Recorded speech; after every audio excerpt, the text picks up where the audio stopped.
the name of your organization. Welcome to our panelists, Flavio Linares from Solidaridad in Honduras, Sarah Scher, who will also moderate the second half of this session, and Joanna Durban, whom we are also expecting.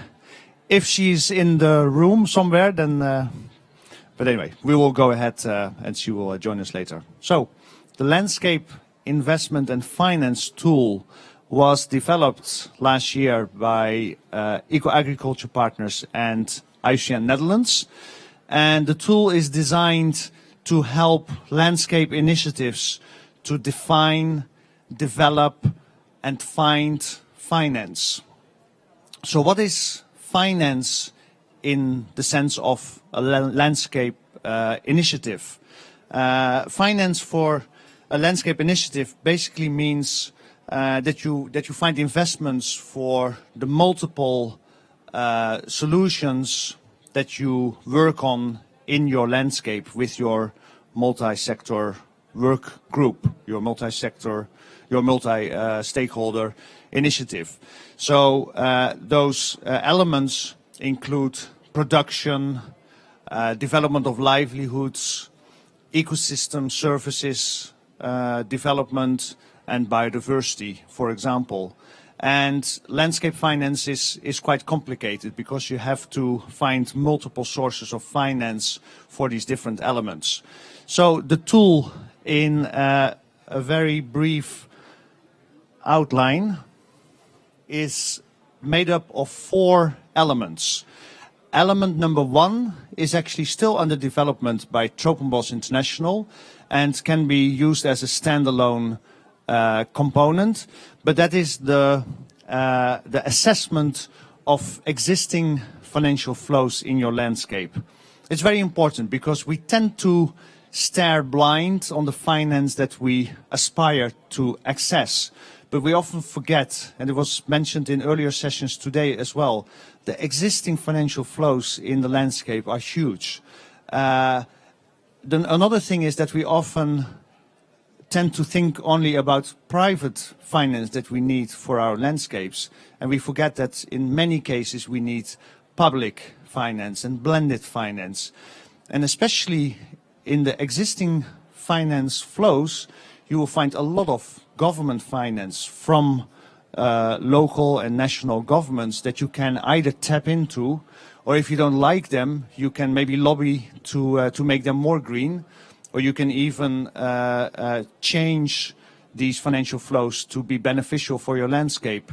For example, when you look at infrastructure, there's a lot that you can do with infrastructure to make sure that water retention is supported, for example, by the direction and the construction of roads. There's a whole range of green, grey and green infrastructure opportunities. So that's just an example of how you can work with existing finance. And some finance you simply don't want.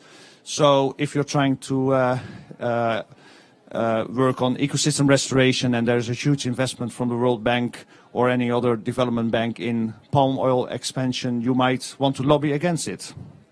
So that's the first tool, very important. Then the second tool is to understand together with your group what you actually need finance for. And before you can do that, you have to know what are the priorities of your landscape program. So this means that you have to work with the different sectors, the different economic sectors in your landscape, with the government, with the communities, with the local NGOs, and you have to work together on a prioritization of what you want to work on and address. And once you have done that, then you can translate those priorities into potential business cases. And that's, of course, a whole area of expertise that is often new for landscape actors. So you have to know what is a term sheet, you have to know a business canvas, all the different elements that you can fill in before you can access and contact investors. Then the third is that with that understanding of what you need finance for, you can develop the potential business cases and identify what funders, what investors are suitable for those specific investments. So some of them might be typical, interesting for development finance. Some might be interesting for impact investors. And in many cases, you might find that local banks actually have money to invest, but they face certain risks. And for the de-risking of or developing guarantees, you might need other sources of finance. So all of that is worked on in part 3 of the tool. And then finally, when you have identified your priorities, when you know which potential investors are interesting or could be interested in investing, then you work with the third tool on a joint finance and investment plan for your landscape. So this is not something that you do on a Saturday afternoon. This will often involve several cycles of workshops. But what we will see when we talk to the persons that have already worked with LIFT is that depending on how far the landscape is in some of these areas, the LIFT tool can quite easily be adjusted to the local situation.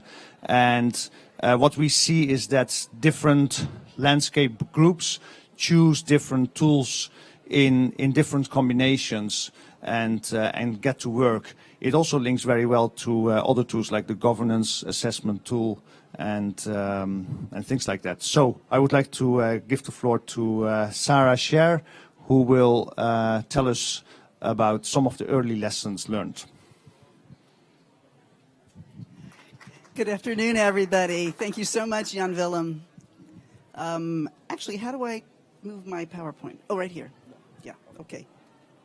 So I thought I'd first give you some of the preliminary lessons learned from using LIFT, and then also talk about some of the directions in which we're thinking to move with it, and we'd really love to get your feedback on that. These were compiled actually by my colleague Seth Seamus. He and I have been working at Eco Agriculture Partners on this, also with Lewis. So there's a few things. I first wanted to let you know where it's been tested. We called it LIFT 1.0 because it was something we were going to carefully limit and just test in a few places and then improve it before it went out to everybody. And the next thing we knew, there were all sorts of people we had no idea were testing it, were actually using it. There's clearly a very large demand for support in trying to do that. That's actually the first lesson learned. So we're like, oh, don't test this version. But anyway, it's been done. The first 3 here are ones where the team was involved in testing it, and then there was some where there was training in it, and we're doing the follow-up with them now to see what they have actually implemented or not. Joanna's not here yet, but Conservation International adapted this and has used it in a lot of landscapes in their Sustainable Landscapes program, and a couple of other individual groups, including an agribusiness that adapted it to be specifically for financing for their own work. So so there has actually starting to be a bit of an experience in applying it, and we have learned a lot. Probably the single most important thing that we learned is that almost nobody who even has a business plan has an investment plan for what they want to do. And what ended up happening is we would have these early workshops thinking people were going to come to tables, sort of say, come to the table with your business plan for a particular kind of investment. And when they got there, there was no information on the projected cash flow. There was no information on what portion of the investment was being already financed by somebody else. We have a long checklist in the second LIFT tool where you, like, if you can't answer the questions in that checklist, you are not ready to talk to anybody about finance. And what we found is that 95% of the people we've talked to, and we've done this in a lot of places, they don't have the money. The WWF folks that I was talking about started off trying to have an encounter with investors. It fell through. And after they did the LIFT training, they said, thank goodness we did not have that meeting, because none of us were remotely ready to talk to an investor yet. So that was like a really important thing. It takes a lot of time to do that tool well, so that you know what is do I need equity, Do I need a loan? Do I need a short-term loan or a long-term loan? Can I offer co-financing from somebody else? You have to be able to answer all those questions before you can figure out who's the right party to try to do the loan. The second one is that there are a lot of different ways of connecting with investors. A lot of this may be finding the right person to go talk to the investor in that scoping exercise before you're asking for money, so you really understand what it is that they need from you. In other cases, like in Solidaridad, they had a finance expert who's been going around and individually connecting up with a lot of investors. But I think we certainly need to have a lot more guidance, I think, for partners in terms of sort of good processes for doing that. The third point, it is really remarkable the number of these local landscape initiatives who are looking first for international funding. And in fact, we know that globally, less than 10% of anything is international. Most of the financing sources are going to be national, and the vast majority are actually going to be local. And I think so this financial flows analysis is really important to understand where the funding sources are locally. It's more likely that a local bank might want to fund some of these things than an international impact investor who worries about currency fluctuations is going to fund something like that. A fourth one is it's really critical to have high quality local facilitation. And a lot of these took a longer time than we had expected that they would, because some of the partners just didn't really have the dedicated time to spend in moving through the process. It's actually time consuming, and we're trying to get good numbers on how much time it actually typically takes to properly complete the lift tool. We don't have that information really yet. But also what level of professionalism. So some of these have been done by people who were just learning about finance, and they used it as a capacity building process, and others brought in experts in finance to help facilitate the process. We were surprised to find that LIFT actually was highly catalytic within a lot of the landscape initiatives where it's been tried. It got people really interested in the details of what's being invested in, what's the strategy. People liked learning about financial partners. Some of them went out and brought in new finance partners into the multi-stakeholder partnerships. After they were part of just beginning this process, they realized that that was a real gap in their stakeholder strategy. And it worked very well with the landscape modeling work that's going on, and we think that goes in both directions, that this LIFT can be used with other tools. We also did learn that broadly there's a very low level of financial literacy among landscape conveners and landscape partnerships, and that capacity building for a wide range of actors, even if they're not going to be involved in the analytical work, is really valuable for this. And finally, where we want to go from this, now that it has had a certain amount of testing, and we're still collecting feedback. We have an online survey tool to get feedback from the groups that have been using it. Number one is we want to digitize this 2.0 so that all the forms and everything are already there. You can store the information. You can share that information with other activities that are going on in your landscape, and also that we can use that to collect some information about who's using it and what it's being used for, and to the extent that people want to share it, some of the outcomes of the studies. We're also working with the Coalition for Private Investment and Conservation. Both IUCN Netherlands and Eco-Agriculture Partners are part of a new working group on landscape finance. They're looking at how large-scale private funding can be mobilized for landscape investment. And there's a series of blueprints, of investment blueprints, that lay out the kind of financial information that you need to include in a financial proposal for specific landscape regenerating investments. And also we're now working on models for multi-project investment strategies. We also we'll be trying to develop more concrete practical guidance on institutional roles for moving this process along, and what kinds of organizations, what kinds of capacities.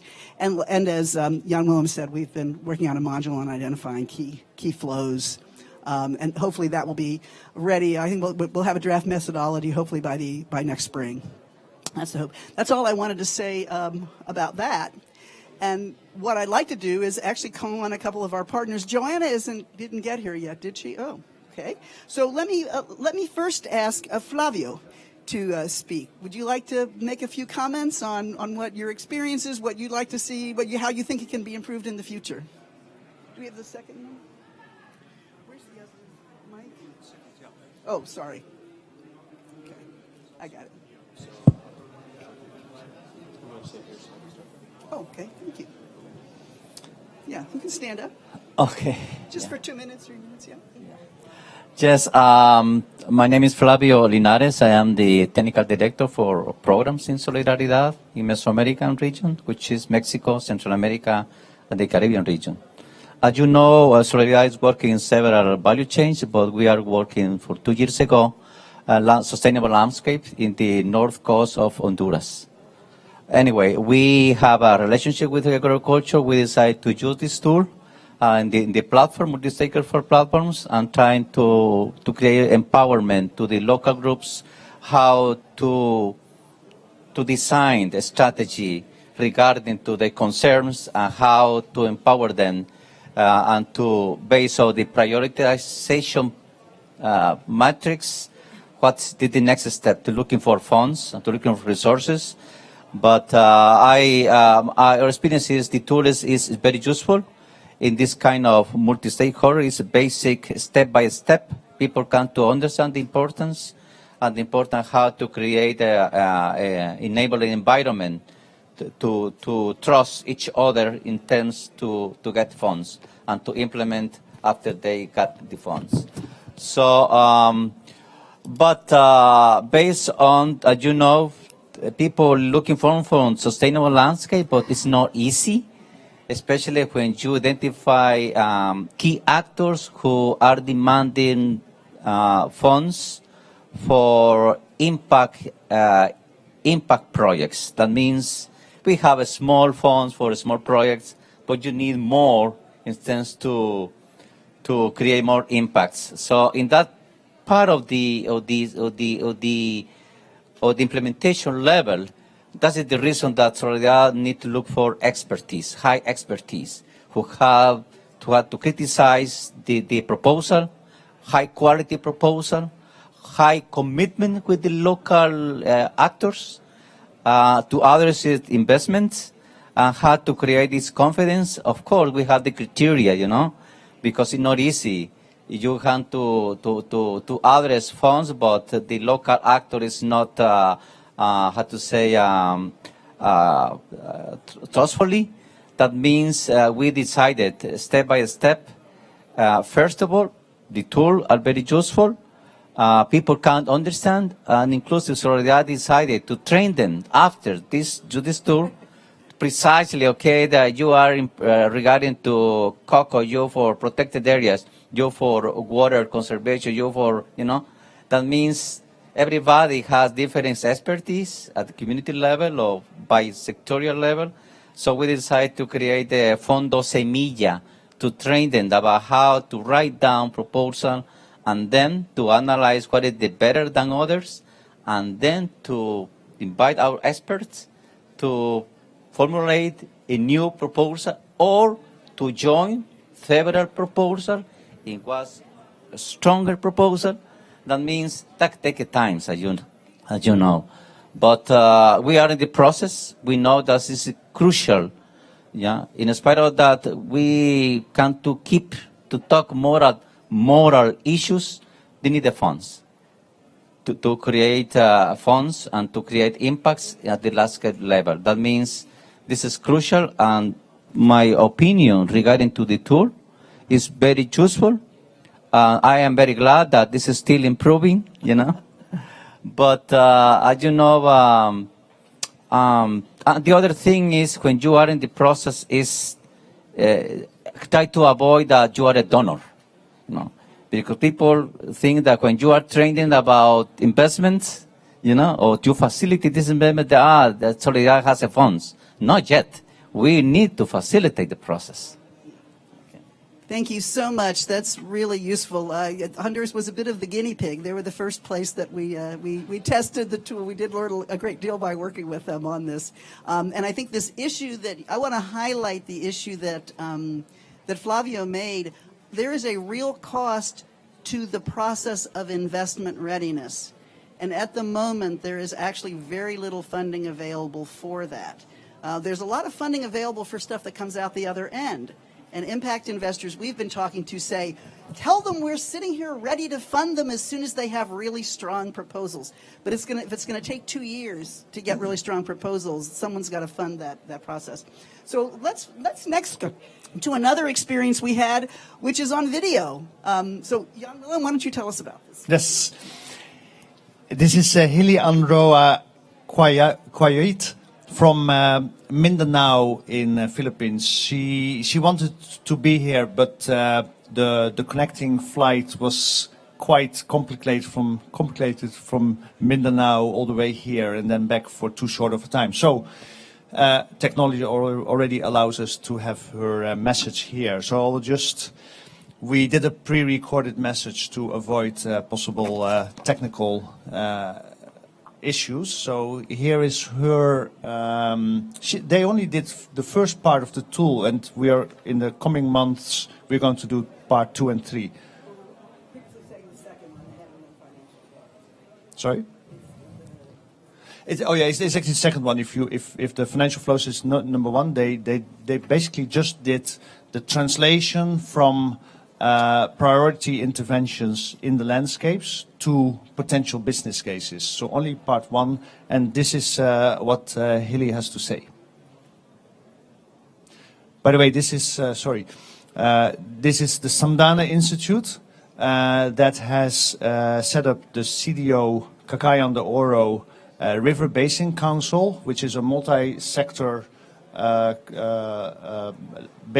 river basin management organization that includes government, civil society, several companies active in North Mindanao.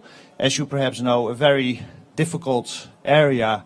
It's actually the only part of Mindanao that is relatively stable, even though it is red all the time in the travel advisories. But it's a very difficult area. It is prone to droughts, floods, storms. It's a very dynamic environment with large impacts of climate change, and deforestation in the basin has caused a lot of flow of sediment and also flooding in the coastal areas. CEO landscape, we did the first part of LIFT already, and it basically means we did the workshop where we brought together the different finance experts and banking institutions and other organizations that would help us in investing for the landscape. So it was a good workshop with the LIFT tool, because first it brought together the different financial players in our landscape.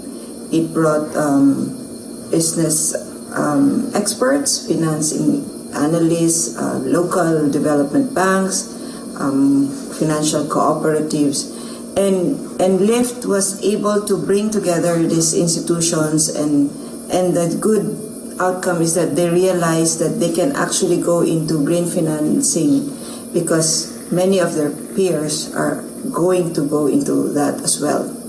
Third is that the outcome of LIFT is that it also made us partner with a major manufacturing company that goes into plantation of cacao for chocolate. It's called Kennemer, European-based company. And here, because of LIFT, we have talked to Kennemer, and they are willing to partner with us to do our restoration work. Because when we do restoration in the landscape, we realize we need to do it in an agro-reforestation type, where we can intercrop the indigenous trees with a commercially viable commodity, and this time it will be cacao. And here we will do it in the high-risk areas that we have identified. Like these are mostly slopes, no? And Kennemer is willing to partner with us because they are mostly concentrated in southern Mindanao. So working with us will expand their operations to northern Mindanao. Third, Lyft has also helped us in our existing payments for environmental services, where we brought in businesses to buy and support our indigenous partners in the upland to provide for water and prevent erosion. And because of Lyft, it helped us to understand the local businesses that we have and how we can expand the existing pests that we have and get more funds to support the restoration. How did Lyft in particular contributed to this is that, one, when we convened together these different business and financial players, it made them realize that we need to do this. There's an urgency to do this. And so bringing them together was an eye-opener. It also made us realize that there are other business models that we can go into, and we are not finance experts or business people, but Lyft has made us able to talk to each other and understand the need for the landscape. And because of Lyft, there are now local investors that we realize that we can tap on and are willing to cooperate with us. There are existing financial flows that are in the area that we can actually also tap for restoration. And as a result of Lyft, we have successfully talked to a national development bank based in our city, and they're willing to go into financing ventures for the Kennemer identified areas and farmers, as well as include the bank as part of their corporate or a community development fund. Lyft is different from other tools because it really helps us non-bank experts to talk to financial experts. And second, it brings together the local banks, development banks, cooperatives, and other financing institutions, which would have been difficult for us to bring together. And Lyft is actually taking off from another IUCN tool, which was on the governance assessment of our landscape. And there we realized the need for bringing in the business sector to help us in the restoration work. Because of Lyft, also we were able to join the MOMO challenge, the Mobilizing More, and we won second place. And here our expert hydrologist, as the banker, was able to pitch to the different investors and get more inputs and recommendations to improve our strategy for restoration. Lastly, what are the next steps?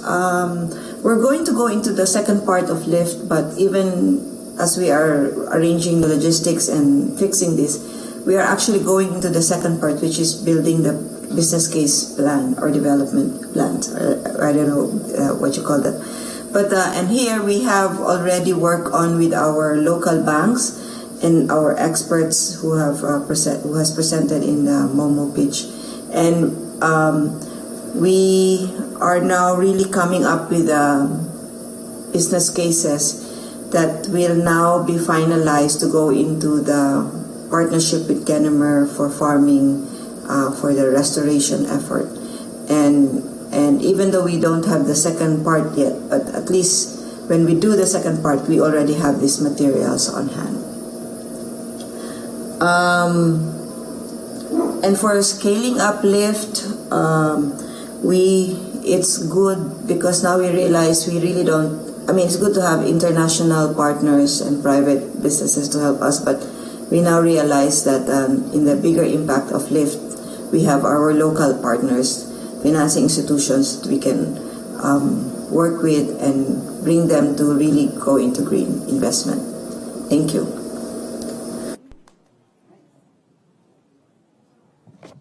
It's the first time I've seen that. It's really cool. And there's continuing work going on in that landscape. Let me then move at, is Joanna here? No. Okay. Let me go on to Jan Willem, because let you put on another hat of a local landscape application of Lyft. Yeah, I will be very quick because it's good to open the floor. But it's interesting. One of the things that Hilly says is how LIFT builds on other tools that together we've developed in our effort to bridge the gap between project development and finance, such as, for example, the Green Finance Academy that she attended, the Mobilizing More challenge that we organized for promising projects where we expose them to investors. And that's, I think, a very important point. LIFT is not a standalone tool. It builds on other tools. She also mentioned the governance assessment tool that she did with Tropenbos. And we are now in the first stages of LIFT in several landscapes. In Bolivia, the first and second parts have been started. In Tanzania, we are doing it in the coming year. In the Atawa landscape in Ghana, and like this, other landscapes will follow. And what we see is that it does not only help the landscape actors to reach out and to engage local finance institutions, but it also strengthens the collaboration that they often already have with the private sector. And of course, the private sector is very important because aggregation of smallholders and scaling up of green initiatives is key in order to attract investors. And if there is no private sector actor in your particular value chain that you want to work with, then you have to somehow set up a private actor that can absorb an investment. So it's interesting that the LIFT tool also helps our partners to work with private sector in order to have projects and programs that are possibly investable in the future. So with that, I will leave you in the hands of Sarah, who will moderate the question and answer session. It's Sunday afternoon. I'm reaching for my cell phone instead of the... So anyway, that's the basics. Why don't we start with any questions that you might have, and then I'd like to transition over to the slide here on what we're going to do next. And whoops, can you fix that for me? Okay. Any questions? Yes. And identify yourself. This is all being filmed, and we just need to know your name and organization. Hi, my name is Jan Facer. Where's the mic? Can you get that to him? Can you repeat that? Yeah, with the mic. Hi, my name is Jan Facer, Value for Nature. My question is around the engagement of local banks. So there was repeated mentioning of convening stakeholders. The LIFT tools are very useful for that, and getting local banks in to talk to land managers. How much success has that so far yielded? I wonder. In my experience, local banks are actually very reluctant financiers of land-based investments. They'd rather sell cars or give loans for that, or credit cards, or invest in oil or construction or whatever. It's something that makes them a lot of money. Land-based investments tend not to do that, and they tend to be very risky. Unless the bank, of course, has some sort of development purpose. Like the lady from the Philippines mentioned the National Development Bank or Rural Development Bank, something that has a public mandate. So, yes, bring them around the table. I think very, very useful and hopefully also successful. But are there any indications that there is interest from these banks to actually finance? I mean, in the cases that we've done, there hasn't been. I don't know if they can speak to Honduras. I mean, we're still in pretty early stages with the application of the tool, and they're mostly still in the scoping as opposed to the actual asking for money, although it's been interesting. Some of them have found them early on because they did bring in the financial institutions early on. My experience is that you're absolutely right. Local banks are incredibly conservative. I was shocked when we were in the Honduras case because we went to 4 different sector visits. Fabio could maybe speak to this. And what they were to me, what they wanted to invest in had a 12-month turnaround, a 20-year track record, and the major issue was that the schedule for repayment of loans was out of sync with cash flow. Okay, so yes, they say no, but I think one of the potential advantages of multi-stakeholder platforms, and I haven't seen it in Honduras, but certainly in Brazil, you've had a number of cases where the stakeholder group, bringing all of these actors, actually pressured the bank to change their roles. And so that's the only place I have concrete evidence that it's been done. I've heard about it being done other places, but I haven't myself seen it. But I think this is I think looking for other kinds of development banks. We're talking about a landscape banks actually being set up. We need to look for other stuff. But I think this is what we're facing is a problem that the first line of lending is not playing the game at the moment. And if they do it through manufacturers and processors, not through land users. But others may have thoughts on that.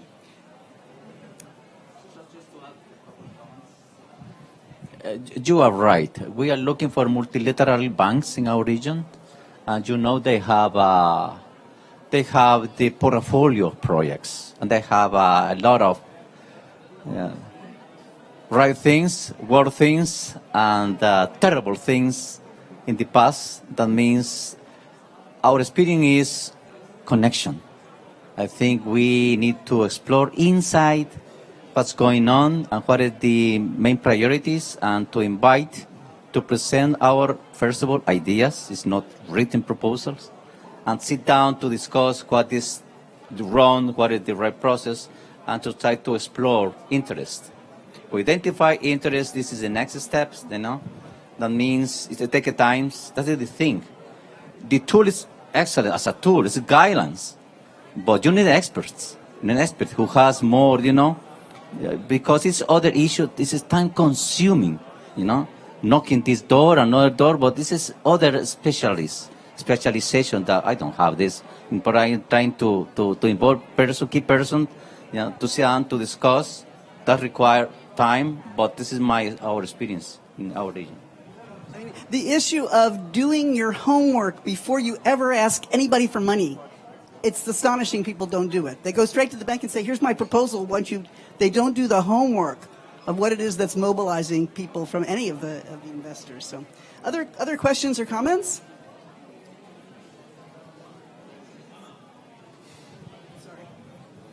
Hi, David Myers with Conservation Finance Alliance. I'm remembering back in the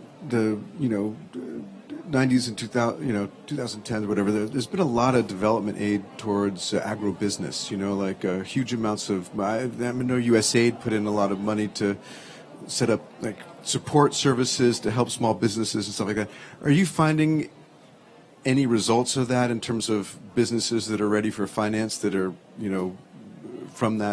from all that support? Because to me, like if you're trying to start, identify potential businesses and train them and get them ready for financing, it's going to take forever, as you're saying. But can't we build from the pipeline of work that's been done by development banks and agencies forever? It's a really good point. The vast majority of those projects, at least as we understand it, are not very multi-objective.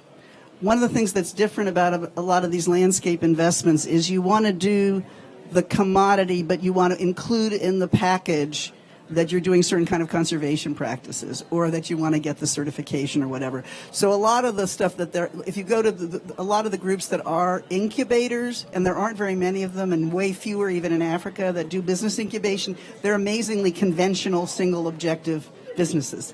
And I think one of the things that maybe you want to speak to how you're training some of these groups to do that. I think that's what part of this LIFT tool is about, taking stock of what's really in your landscape.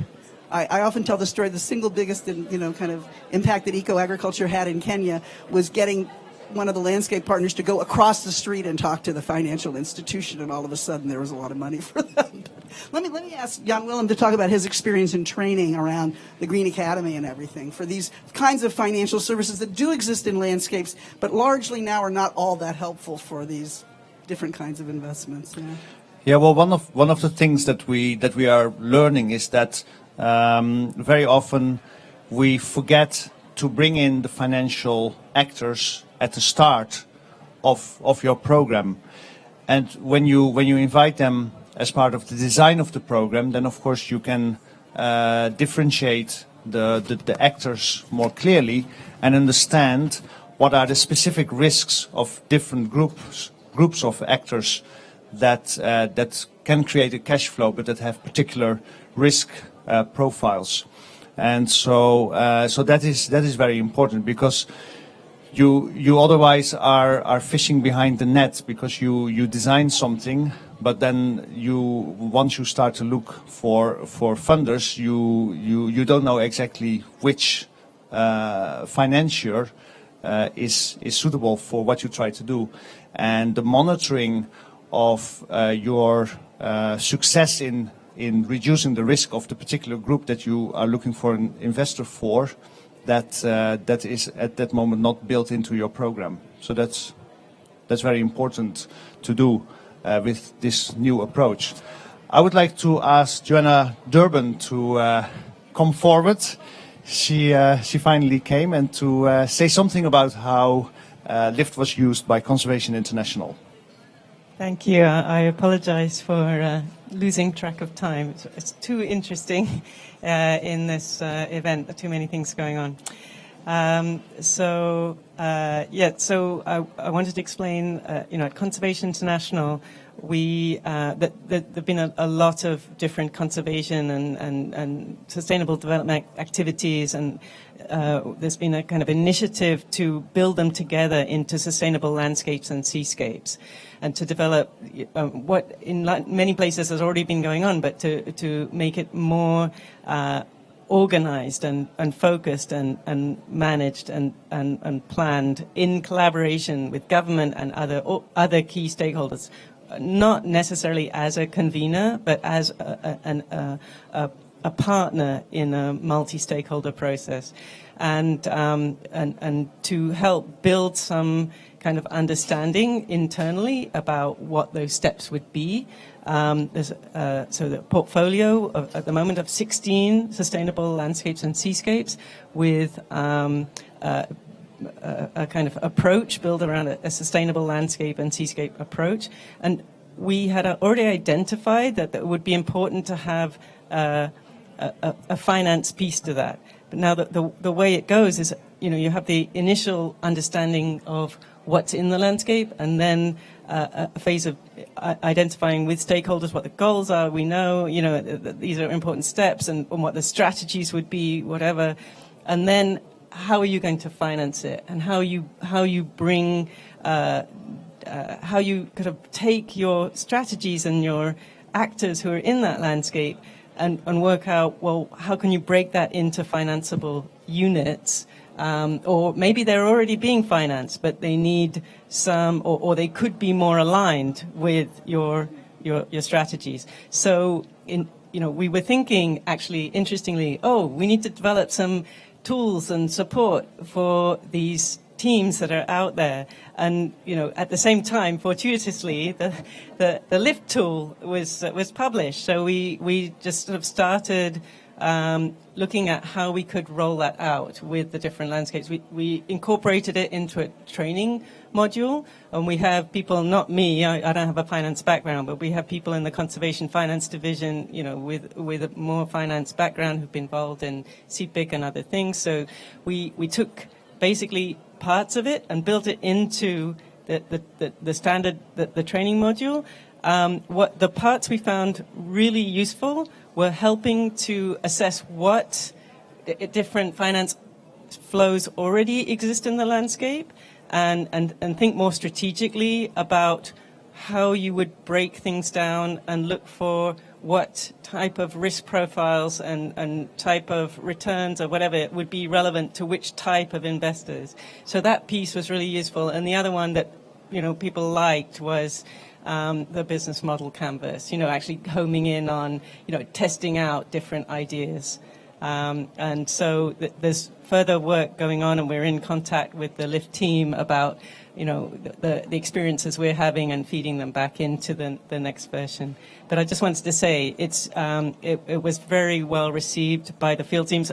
It's going to need a long training and kind of, I would say, coaching process. And I think that's the approach. We were trying to pair up people more from the finance background with the landscape teams to help them navigate this process and work obviously with the other partners who are there. Thanks. Thanks. What you just said that we saw in each landscape already in the first stage of preparing and implementing LIFT is that the very fact that this is so complicated, you are forced to look in your network at a financial expert, consultant. Often that is someone who has used in banks in that country in various capacities. And so this woman or man sits down with you and says like, oh yeah, of course. I mean, I was in one meeting and this person looked at the LIFT tool in a few minutes. He said like, okay, this is great. And he immediately understood what he had to do and what he had to ask and what he had to say. And so that relationship already from the start is catalytic and transformative for the organizations and networks that are using this. So that's already the first start where you see that people are going to work in a different way with new expertise on this path. What I'd love to do in just the last couple of minutes is many of you are potential users of LIFT, or you use something similar to that in working with your landscapes. We're going to invest in making this LIFT 2.0. We've already heard a couple of very good suggestions for it. I think, some of the points about the supply chain connections could be talked about more, this coaching issue, some of the points that Flavio was making. I mean, I think we've already got a lot of ideas, but if you all were potential users, what would you most like to see in a tool like this? What do you not want to see in a tool like this?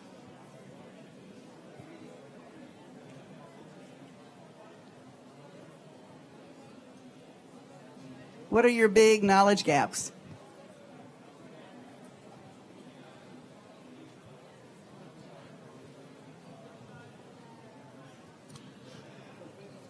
I think perhaps the biggest missing piece is the public sector, the government. Okay.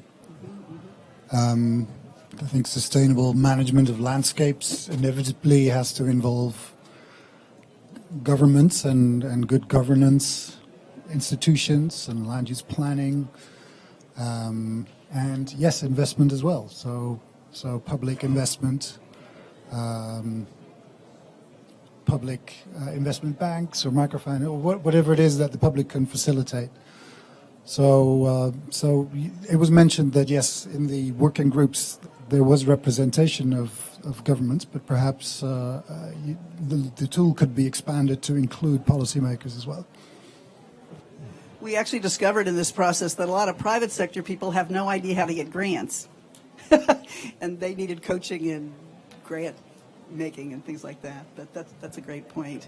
One of the other things we are already exploring in this whole 1,000 landscapes approach to investment readiness is looking at those factors in a landscape that influence how attractive it is for investors. How easy is it for them to get information? How easy is it for them to meet the regulatory requirements and the reporting requirements?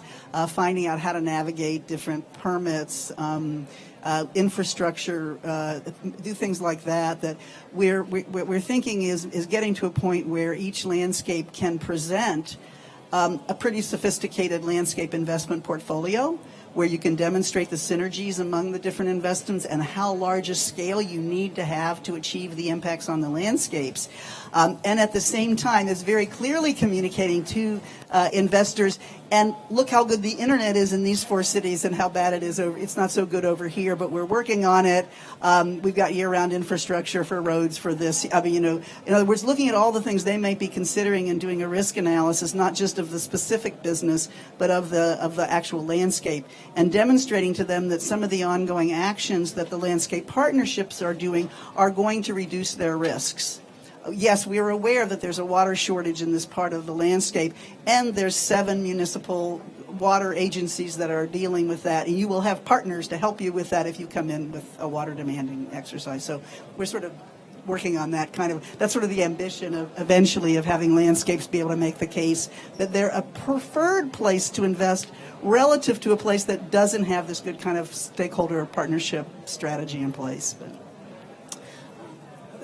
other suggestions? Concerns?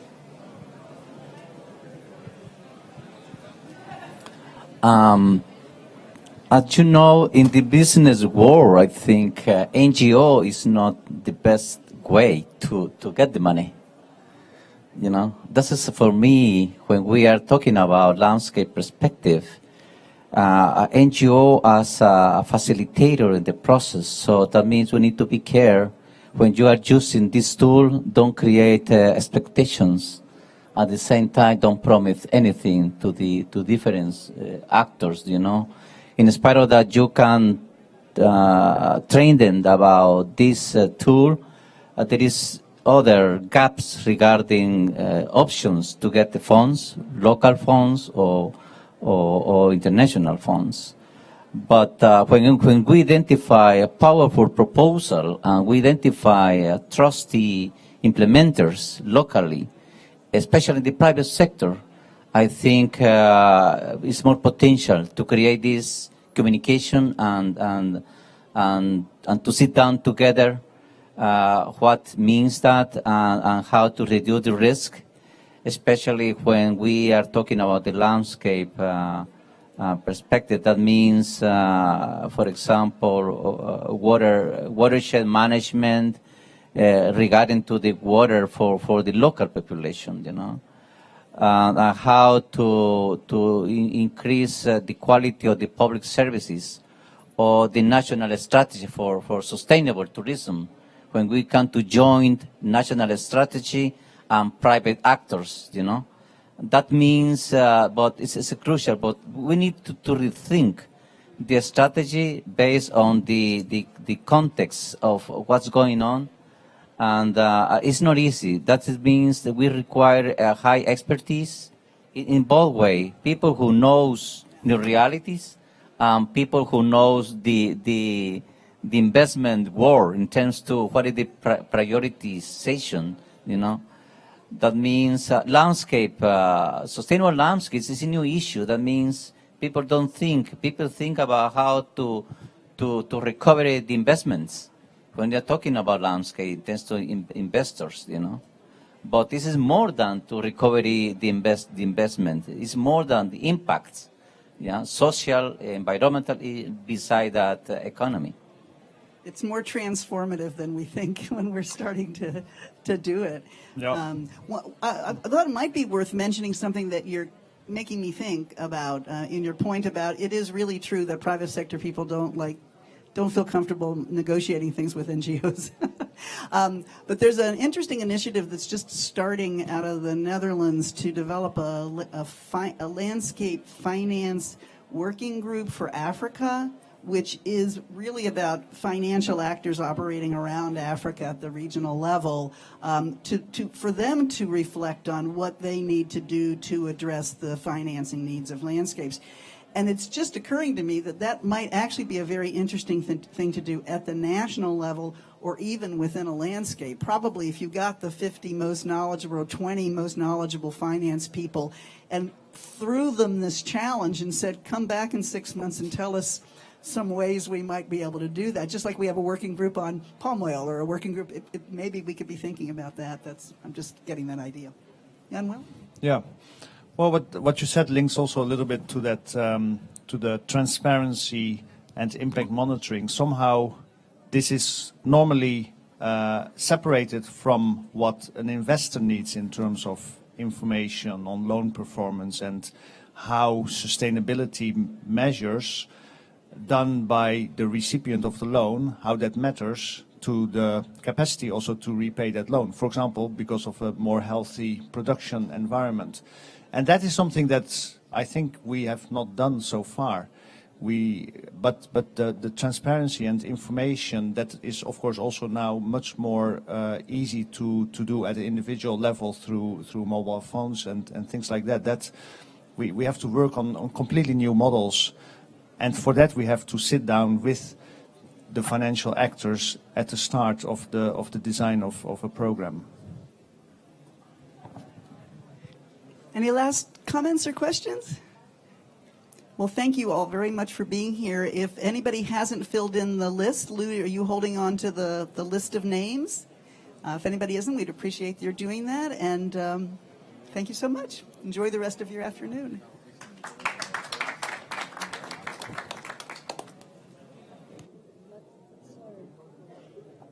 have a small question. Sure. But are you an NGO or you? Both of us are NGOs. Okay, so you're not going to sell this tool. The tool is open source. It is actually.